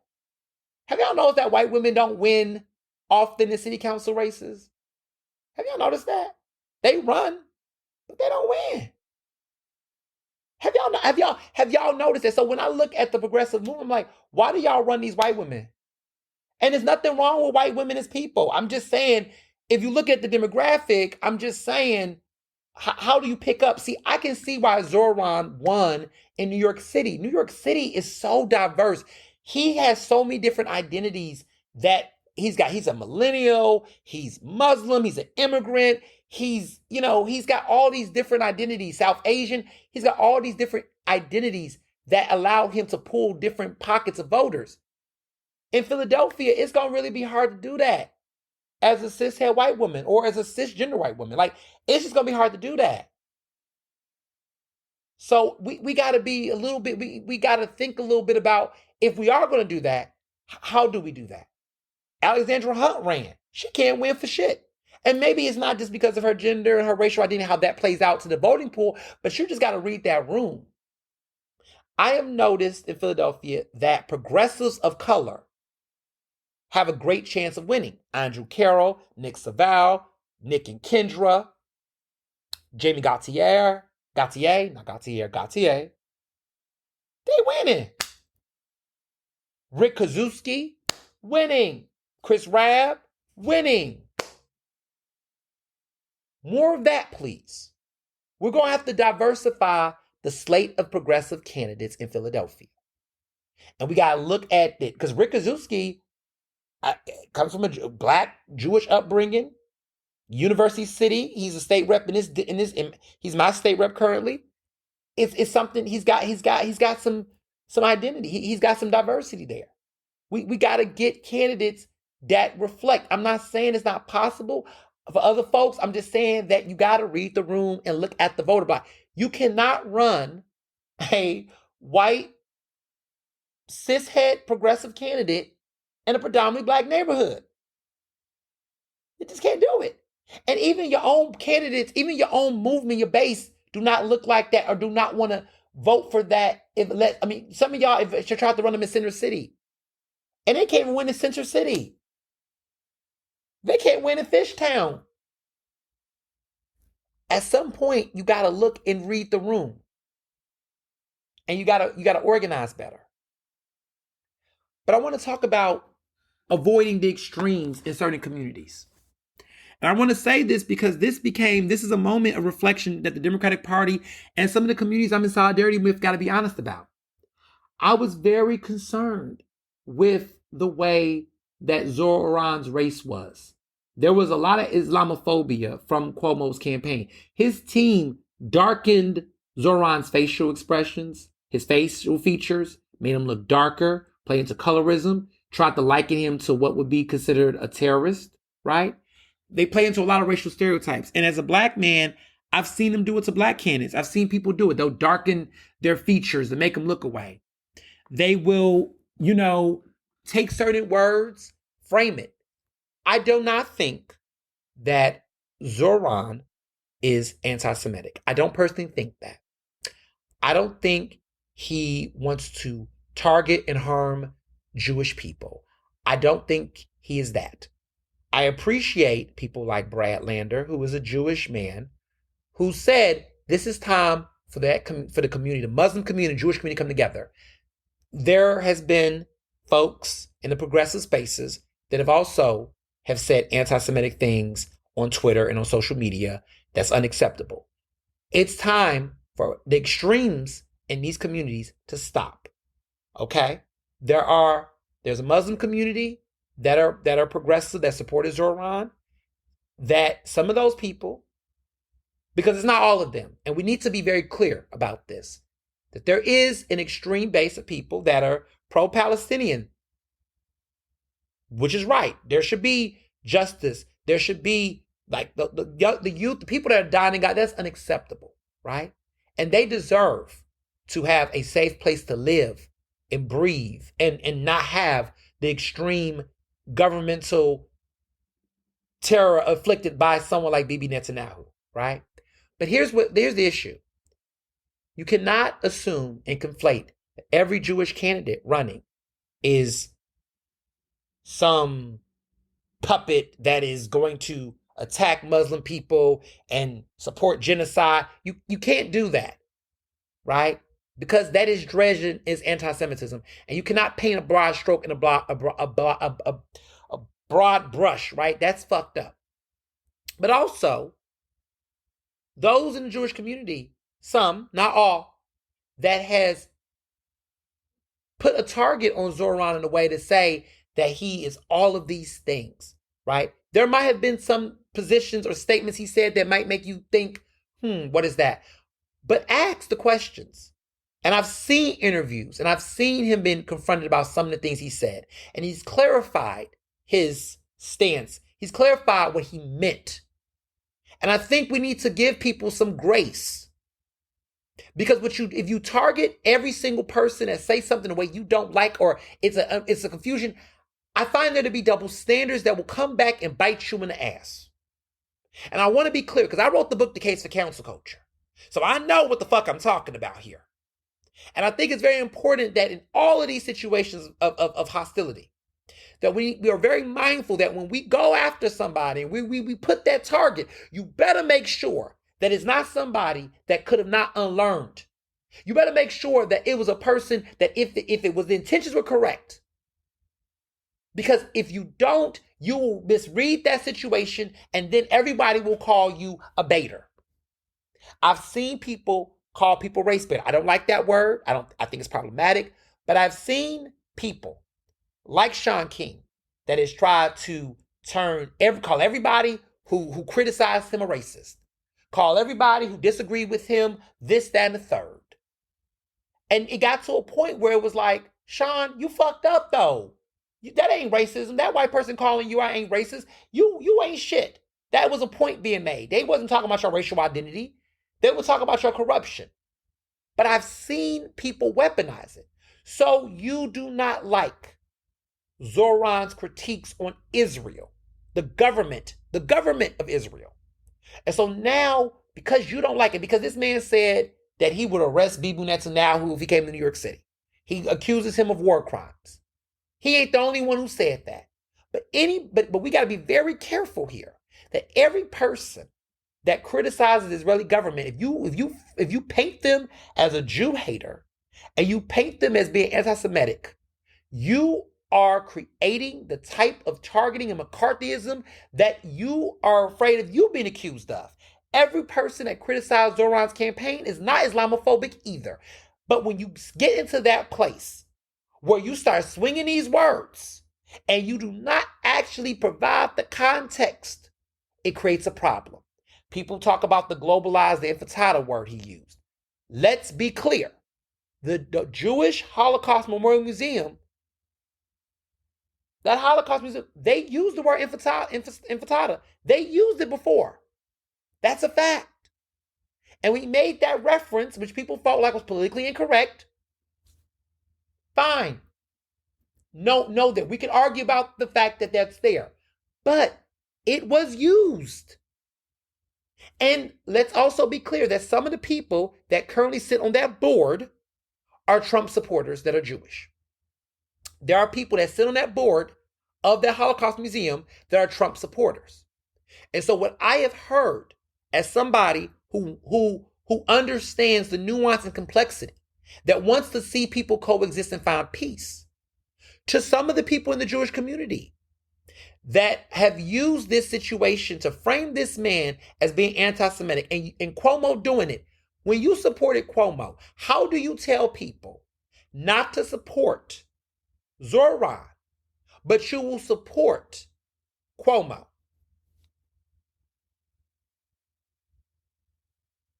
How do you give Donald Trump a pass? And I'm going to tell you what's very concerning to me that I have seen, because I have been in solidarity communities, conversations with certain folks, and I want to be very clear. I am not talking about all Jewish people. I am not lumping people up. But I have been in rooms where I have heard Jewish people say that they're going to determine how they vote based on people's stances specifically on Israeli government affairs. And I have said in those rooms, I said, this person is running for mayor of New York City. This person is running for city. How do you determine? Because let's be clear, no one in city council can determine what happens in the Middle East. They say, oh, well, ever since October 7th, hate crimes has risen for the Jewish community. That is true. But you know what? Hate crimes for the Jewish community has really gone up since 2016 when Trump got elected.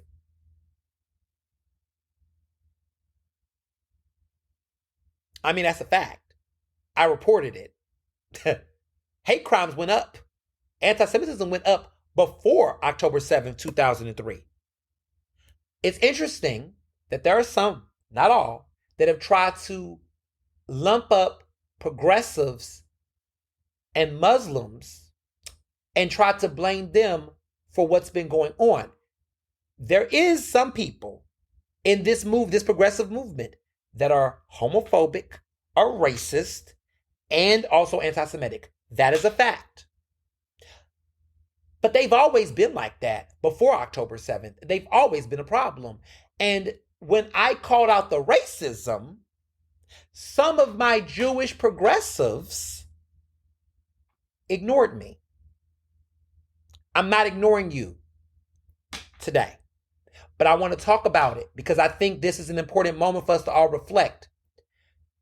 I've seen situations in Jewish community spaces where I've had Black solidarity conversations with the Jewish community, and there have been Jewish people that told me, I know that Trump is this and that, but I like his stance on Israel. I said, I'm sorry, but this is a man who has gotten endorsed by neo-Nazis. This is a man who has been in lockstep and key with people who are anti-Semitic.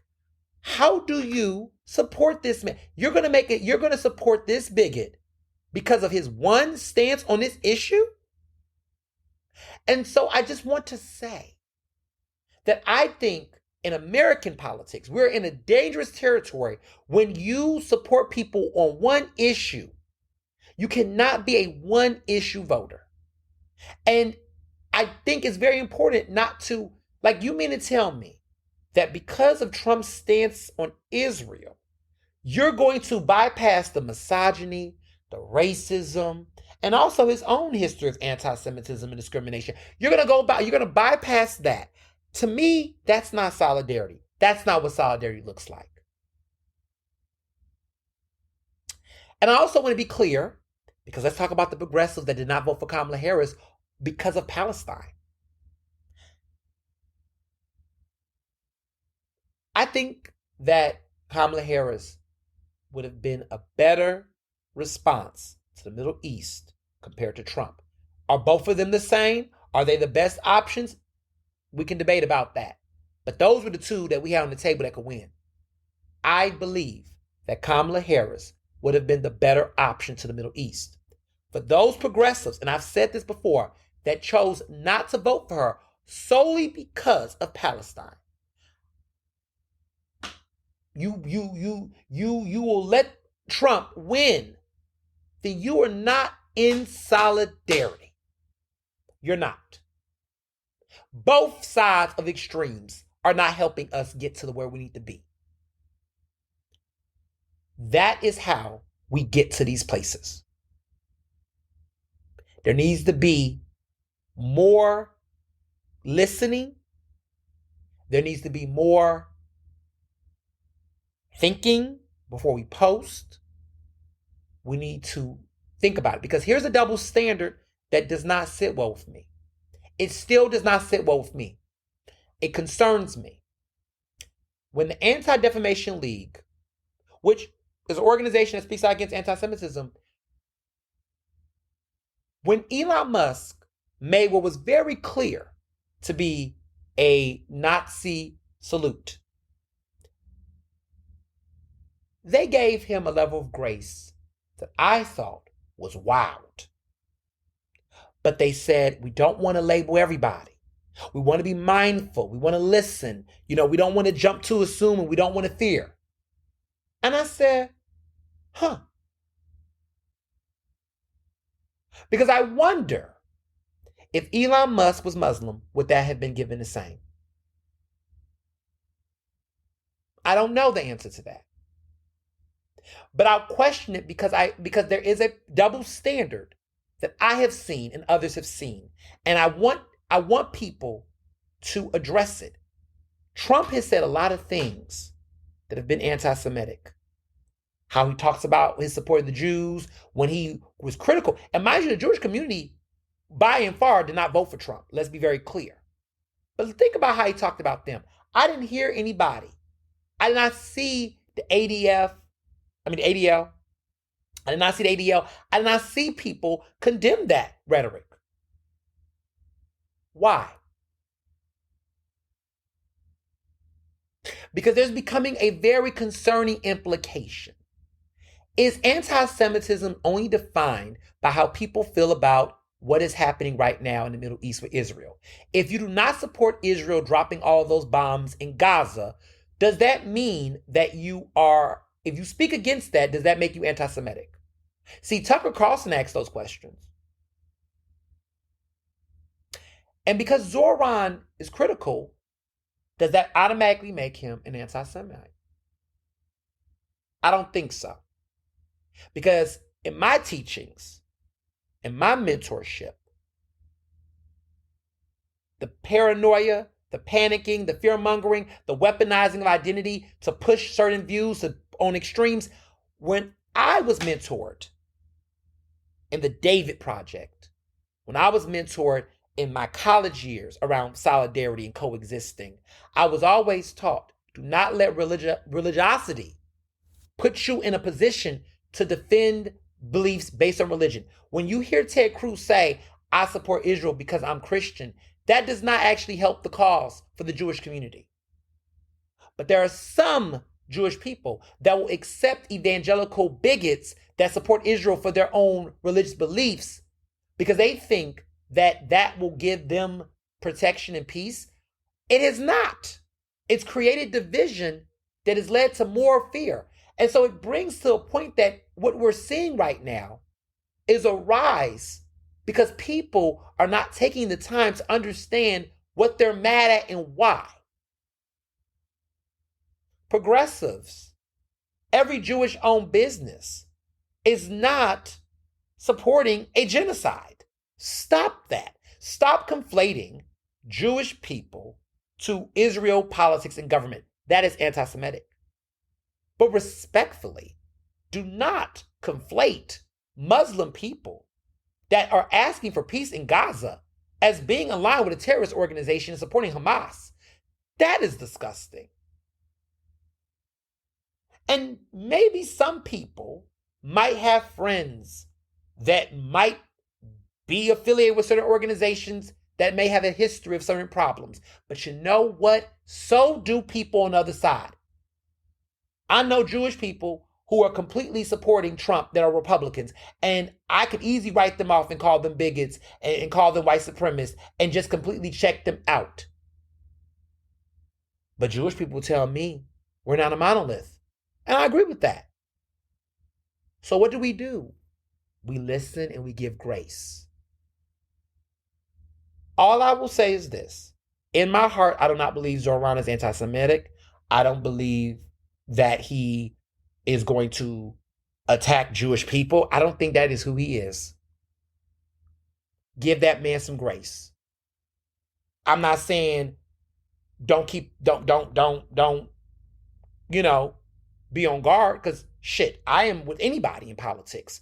I'm like that with I am cautiously optimistic about any person in office. I'm cautiously optimistic about Sherelle Parker. I'm cautiously optimistic about Governor Shapiro, and he's Jewish. I don't think he's anti-Semitic. I don't think he's Islamophobic. I don't think he is, right? I don't think he's a racist. But he has aligned himself with some people that I question. So I am cautiously optimistic. I think there are some things he do that's a little questionable. And I think that Zohran is a little questionable about some of his moves. But I don't think it's fair to say he's anti-Semitic. And I don't think it's fair to think that this man will not be a unifying mayor if he wins in November. So give him some grace. I give Josh Shapiro some grace. I'm a little disappointed with some of the things that he do, but I give him some grace. We got to practice that. And I need some people in some communities that told me to understand why they vote the certain way they do. We got to give it some grace. We got to give some people some grace. Some. I mean, this man has been in New York assemblyman. Where has he attacked Jewish people in the Queens? He has not. Stop it. Do not let the fear and the paranoia get you to a place where you start just lashing out and just everybody's everything. Because if you start doing that, you're going to alienate people. You're going to alienate allies. You're not going to bring people to the table. Listen, I've been taught. I know. I wrote a book about it, right? You got to know how to walk. Look, Josh talks about how he walks across the aisle. How come we don't do that in our own spaces? If y'all can be bipartisan with Republicans, be bipartisan within this democratic movement. Because when we come together, we win. So, that's my thoughts for now on this election. I'm excited. I think there's an opportunity to do something very different here. And we just all need to understand that history was made. And you don't want to sound like the sour hater. When Sherelle Parker won, one of the things that annoyed me about some progressives was that they misread it. They was like, oh my God, I'm so scared. I'm in fear. I don't feel safe. I feel like the city's going to go down. I said, but you know what? The city's not on fire. There are some issues, right? But take a moment. A Black woman, a woman for the first time in Philadelphia history won. Take that moment in. And so as much as I could have disagreed with some of her policies, it did not dawn on me that a Black woman made history. And so sometimes we just have to recognize that everybody is not going to see everything the way we see it, but sometimes they might move. They might learn, but you got to give it what it is in the moment. A Muslim man, an immigrant man, a Muslim immigrant, won a Democratic primary in New York City. I don't give a fuck who you are. My mother-in-law is Muslim. And when she saw that, the level of excitement, she's like, what? She couldn't believe it. And she's originally from Brooklyn. She never would have thought that would happen in her lifetime. None of them are thinking about what his stances are on the Middle East. None of them are thinking about all these other things. Sometimes representation matters. And sometimes it's a moment. When Josh Shapiro became the governor of Pennsylvania, I saw people in the Jewish community excited that a Jewish man won the governorship in Pennsylvania. And despite all of my qualms about some of his politics, I was like, cool, that's a big fucking deal. A state like Pennsylvania elected a Jewish man to be the governor. We got a black lieutenant governor. And for that, I will always give Josh Shapiro the fact that was the unity. These are two different people from two parts of Pennsylvania that came together in solidarity and they took over the governor's mansion. That's what we can do when we listen to each other. Let's be real. Josh Shapiro knew he pissed some people off with all them indictments he did when he was the AG. But the smartest thing he did was have Austin Davis be his lieutenant governor. So we can do that. More of that, please. Because when we go into left-right directions, we don't get anywhere. I'm always open to have conversations with people I don't like. I go on Piers Morgan all the time. I'm an equal. Listen, I will have a conversation with people I disagree with. But you know what's wrong? Some people are scared to talk to me because they're scared to be uncomfortable. But you know how I've succeeded in my career as a journalist? You know how I succeed in my career? Is I'm working with people every fucking day I don't agree with. You know, I got my first big journalism job at Philadelphia Magazine in 2016.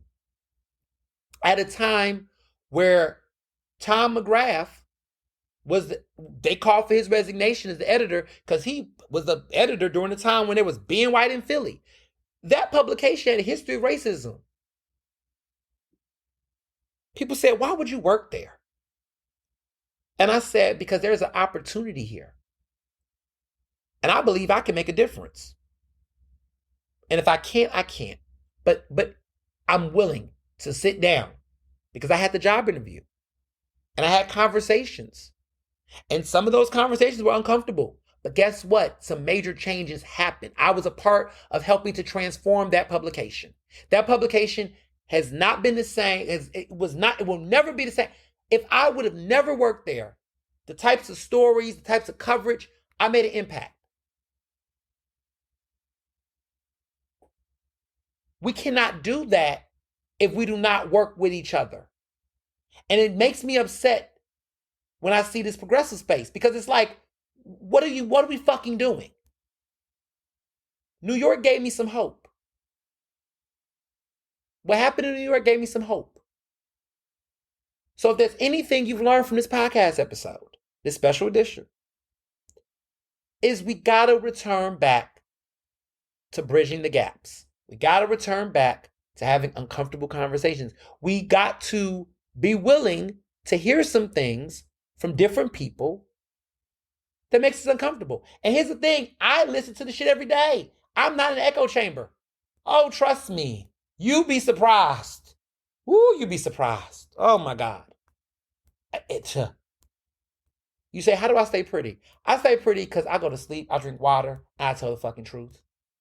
To the best of my abilities. I tell my truth. Listen, I do the best that I can to be honest. And I go to bed at night with no guilt because I'm being my most honest and authentic self. More people need to do that in this Democratic Party. Philadelphia, we have a chance to do change. We can make change, but it's time for folks to wake up and do something different. And that's all I got. See you all for the season 8 finale. We will have a good time. There's going to be a lot of tea to be spilled. And as always, be well and be best. Ernestly Speaking is recorded in Philadelphia, Pennsylvania, and can be found on Apple Podcasts, Google Podcasts. To stay up to date with the latest on the show, follow me on Facebook, Twitter, and Instagram at Mr. Ernest Owens. Use the hashtag Ernestly Speaking to tell me what you thought about this episode, and check out my website at ernestowens.com.